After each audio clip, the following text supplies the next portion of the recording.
pala, bakit ngayon ka lang pumunta dito? Wala lang, kasi tawag doon.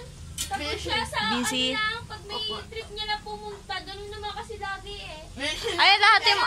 Daniela, lahatin mo na. Lahatin mo na yan, Daniel. Isang araw pumunta dito, sabi ko bumalik, hindi na bumalik. Lahatin mo na yan, Daniel. Tapos ganun.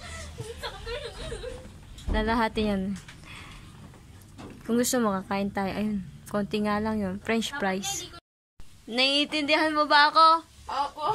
Anong opo? Umuopo-opo ka yan. Opo. Hindi nga. Tinatakpan pa ang mukha. Alam mo ba, hindi ako nagbe-vape.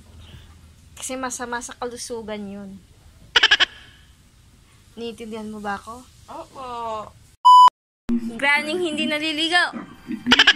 Graning hindi naliligaw. Graning hindi naliligaw. Ano? Graning wet? Ano? Amoyin ko yung wet? Ew! Ako amoyin mo wet. Granny. Mabaho ito, mabaho, Granny. Cute naman ang sapatos mo, Granny. At yun yun, pala, Granny, kukunin ko yan, Granny. Granny bulilit.